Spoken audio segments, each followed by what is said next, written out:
Everyone, this is Vinita Sharma. You all are welcome in economic Shala. जैसा कि आप ब्लैक बोर्ड पे देख रहे हैं, आज का हमारा टॉपिक है जीडीपी। वेरी पॉपुलर टॉपिक है, आप सब फेमिलियर होंगे कि आए दिन हम न्यूज़ में सुनते हैं जीडीपी बढ़ गई, जीडीपी गिर गई। फिलहाल जीडीपी हमारी गिरी है और वो भी नेगेटिव में पहुंच गई, इतनी ज़्यादा गिर चुकी है। Q1 के डेटा रिलीज हुए हैं जिसके अंदर हमारी Q1 में क्या रही है जीडीपी 23.9, बट माइनस में नेगेटिव चली गई है। 40 साल में पहली बार ऐसा हुआ है कि हमारी जो ग्रोथ रेट है वो नेगेटिव चली गई है। हालांकि ये सभी कंट्री की हालत ऐसी है। G7 में जो भी यूएसए है उसकी 32.9 रही थी, नेगेटिव ही थी उसकी भी। इटली की 17.7, एक्सेप्ट चाइना। सिर्फ चाइना एक ऐसी कंट्री है जिसकी ग्रोथ रेट पॉजिटिव रही। G7 कंट्रीज की बात कर रही हूँ मैं। G7 में ओनली चाइना ऐसी थी जिसकी पॉजिटिव रही। अब क्यों रही, कैसे रही, इन सब सवालों के जवाब के लिए हमें जीडीपी तो पढ़ना ही पड़ेगा। सो आइए पढ़ते हैं हमारा टॉपिक जीडीपी। जीडीपी का फुल फॉर्म है ग्रॉस डोमेस्टिक प्रोडक्ट। ग्रॉस मतलब टोटल, डोमेस्टिक मतलब जो घरेलू, मतलब हमारी जो कंट्री के टेरिटरी के अंदर जो बनने वाली चीज़ें हैं वो that is domestic.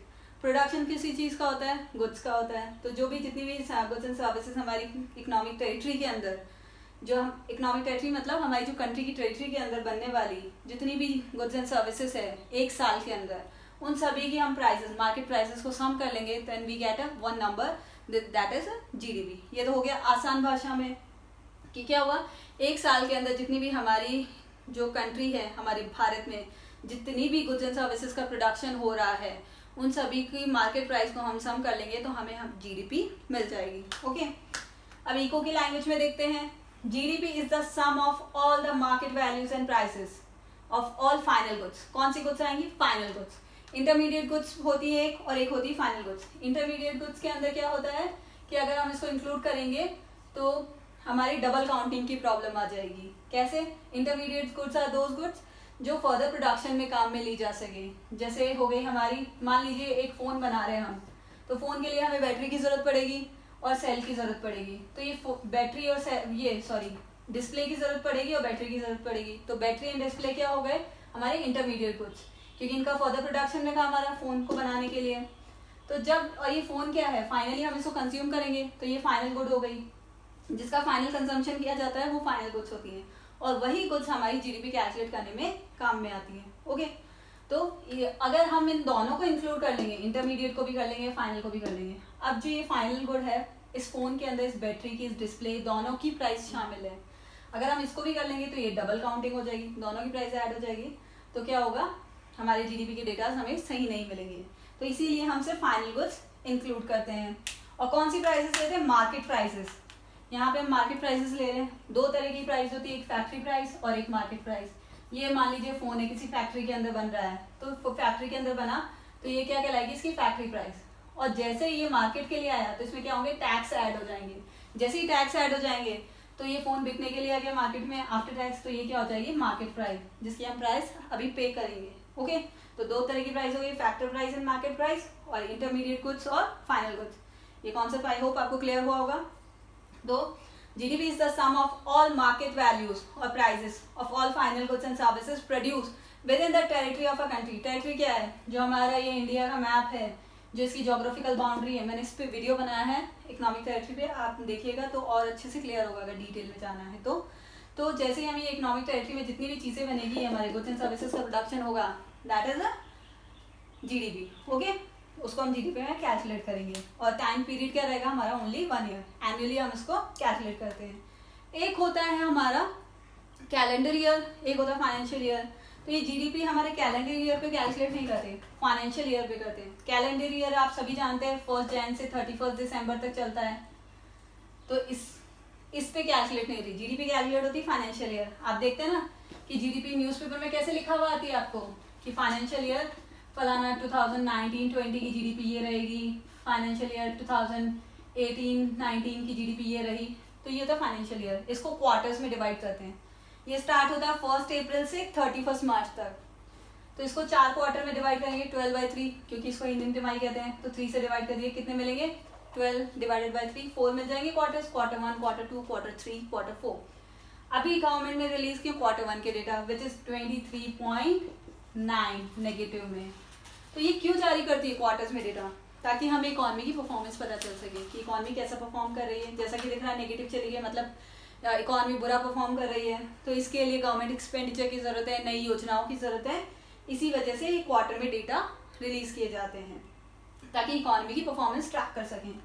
Now exclude, आपने देख लिया इंटरमीडिएट गुड्स एक्सक्लूड कर दी जाती है और इंक्लूड क्या करते हैं, फाइनल गुड्स। अब इसके अंदर इंपोर्टेड गुड्स भी शामिल नहीं होती, जो बाहर से आयात है, बाहर से आई भी बिक रही है हमारे यहाँ। मान लीजिए चाइना का फ़ोन, यूएसए का एप्पल आईफोन भी तो बिकता है हमारे यहाँ, तो वो हमारी जीडीपी में कैलकुलेट नहीं किया जाएगा। वो कहाँ कैलकुलेट होगा, वो यूएसए की जीडीपी में कैलकुलेट होगा। चाइना का फ़ोन बना हुआ है तो इसीलिए वो वहीं, भले बिक हमारे यहाँ रहा है लेकिन बना तो वहीं है चाइना में, प्रोडक्शन हुआ है, इसीलिए वो चाइना की जीडीपी में कैलकुलेट होगा। हमारे यहाँ कौन से कैलकुलेट होगा, जो हमारे यहाँ बन रहे हैं, भले बिक बाहर रहे हैं लेकिन जिनका प्रोडक्शन हमारे यहाँ हुआ है, that calculated in are GDP. Okay, now अब आपने पढ़ लिया कि एक्सक्लूड क्या किया जाता है, इंक्लूड किया जाता है। तो कैलकुलेट कौन करता है, एक सीएसओ नाम का ऑफिस है, सेंट्रल स्टैटिस्टिक ऑफिस, वो हमारे इसको जीडीपी को कैलकुलेट करते हैं। वो मिनिस्ट्री ऑफ कॉमर्स से है ना प्रोडक्शन के डेटास लेता है, कंज्यूमर अफेयर्स की प्राइस सेल होती है उससे डेटास लेता है प्राइसेस के बारे में, और वो ना कहता है कि स्टेट गवर्नमेंट से डेटास लेता है, फिर उसके बाद वो जीडीपी कैलकुलेट करता है। ओके, अब बेस ईयर हमारा 2011 एंड 12 है। इसकी ज़रूरत क्यों पड़ी बेस ईयर की, क्यों, क्योंकि prices keep changing, prices change होती रहती है लेकिन उसके अकॉर्डिंग हमारा प्रोडक्शन थोड़ा चेंज होता है। तो मान लीजिए ये मार्कर है, 3 मार्कर बन रहे थे, इसकी प्राइस थी 100, ओके, तो ये 300 में हमारी जीडीपी थी, लेकिन समहाउ इसकी प्राइसेस बढ़ जाती है, इसकी प्राइसेस अगले साल 200 हो गई और प्रोडक्शन चेंज नहीं हुआ। 3 मार्कर पहले बन रहे थे, 3 मार्कर अभी बन रहे हैं, लेकिन हमारी टोटल प्रोडक्शन कितना हो गया, 600। तो हम सोचेंगे हमारा जीडीपी बढ़ गई, एकदम से डबल हो गई, लेकिन ऐसा नहीं होता, सिर्फ प्राइसेस चेंज हुई, प्रोडक्शन तो उतना ही है। तो that's not a real GDP. ये कौन सी होगी, नॉमिनल जीडीपी। इस टाइप्स ऑफ जीडीपी में भी हम आएंगे। तो इसमें क्या हुआ कि सिर्फ प्राइसेस चेंज हुई। प्राइसेस किसकी वजह से चेंज हो रही है, इन्फ्लेशन की वजह से। इन्फ्लेशन की वजह से प्राइसेस चेंज होने की वजह से हमारी ऐसा लग रहा है कि हमें बिगड़ नंबर मिल गया जीडीपी का, बट ऐसा नहीं है, वो सेम ही है। तो इसको, इस प्रॉब्लम के सोल्यूशन के लिए हमें बेस ईयर की जरूरत पड़ी। तो ये एक बेस ईयर बनाते हैं जिसके ऊपर हम ना कहते हैं इन्फ्लेशन एडजस्ट करके, सीएसओ क्या करता है, सभी गुड्स एंड सब जो जितनी भी गुड्स हैं उनकी दाम डिसाइड करता है, इन सबसे एडजस्ट करके इन्फ्लेशन को उनकी, हाँ आप ऑफिशियल वेबसाइट पे जाके देख सकते हैं, इन सभी जितनी भी गुड्स हैं थिंग्स हैं उनकी प्राइसेस डिसाइडेड रहती है, उसके बाद जीडीपी कैलकुलेट की जाती है। ओके, तो इसीलिए बेस ईयर की जरूरत पड़ी ना। हु गेव द कॉन्सेप्ट, दिमाग में तो आया ही होगा, इतना सब कुछ पढ़ लिया, कॉन्सेप्ट आया कहाँ से। ये कॉन्सेप्ट आया, वैसे तो 18th सेंचुरी में इंट्रोड्यूस हो चुका था, लेकिन मॉडर्न कॉन्सेप्ट दिया था साइमन कुचेनेट से 1934 में। यूएस कांग्रेस की एक रिपोर्ट 1934 जारी की थी जिसमें ये कॉन्सेप्ट दिया गया था। ये क्यों आया, क्योंकि 1914 में जब हमारा फर्स्ट वर्ल्ड वॉर हुआ उसके बाद सारी इकॉनमी डैमेज हो गई। 1930 में आपने सुना होगा एक ग्रेट डिप्रेशन आई थी। तो अब उनमें पता करने के लिए कि हमारी इकॉनमी कैसे परफॉर्म कर रही है आफ्टर मंदी, उसके लिए क्या गया कि कॉन्सेप्ट की जरूरत पड़ी, तो ये कॉन्सेप्ट इंट्रोड्यूस हुआ जीडीपी का। बट अब आप सोचेंगे ये तो यूएसए का कॉन्सेप्ट है तो हमारे यहाँ कैसे आ गया। उसके बाद 1945 में वर्ल्ड बैंक आईएमएफ बने, तो उन आईएमएफ और वर्ल्ड बैंक ने इसको क्या करा, पॉपुलर कर दिया। तब से ये हम सब सारी कंट्रीज में यूज होने लग गया एज अ ग्रोथ इंडिकेटर, ताकि इकोनॉमी की परफॉर्मेंस पता चल सके। अब ये हो गया। अब आप सोचेंगे इंपॉर्टेंट क्यों है, क्यों हम इसको पढ़ रहे हैं, क्योंकि ये हमें देती है information about the size of N economy और इकॉनमी की परफॉर्मेंस का पता बताती है। तो बेसिकली ओवरऑल ये हमें एक इकॉनमी की, जो कंट्री है उसकी इकॉनमी की हेल्थ डेटा कैसे चल रहा है, उसकी हेल्थ कैसी चल रही है, अच्छी है या बुरी है, वो बताती है। ओके, अब आप बोलेंगे कि ये सब तो हो गया चलो, लेकिन मुझे कैसे अफेक्ट करती है, how does GDP affect me, मुझे कैसे, मैं क्यों पढ़ूँ इसे, क्यों, क्योंकि अगर पुअर जीडीपी रहती है तो लेस प्रोडक्शन होगा। गुड्स एंड सर्विसेज का ही तो पढ़ते हैं, जो प्रोडक्शन होता है उसमें, तो लेस प्रोडक्शन होगा, लेस प्रोडक्शन होगा तो एम्प्लॉयमेंट अपॉर्चुनिटीज़ कम मिलेंगी। तो इसका मतलब क्या है, हमें नौकरी नहीं मिलेगी, हम पैसे कैसे कमाएंगे। तो पुअर जीडीपी का मतलब ये है। और अगर अच्छी जीडीपी रहेगी तो मोर प्रोडक्शन, मोर अपॉर्चुनिटीज़, हमें पैसे कमाने के लिए मिलेंगे, हम एमएनसीज अट्रैक्ट होंगी।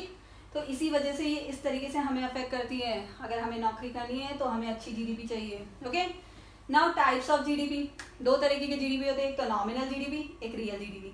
नॉमिनल जीडीपी मैंने बताया इसमें इन्फ्लेशन एडजस्ट नहीं की जाती, इसमें इंक्लूड होती है इन्फ्लेशन, नाम मात्र की जीडीपी है जो मार्केट प्राइस पे कैलकुलेट की जाती है, that is a nominal GDP.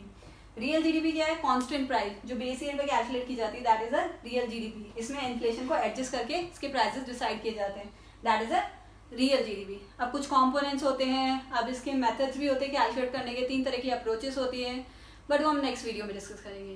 That's it for today's video. Thank you guys for listening me. Have a nice day. Bye bye.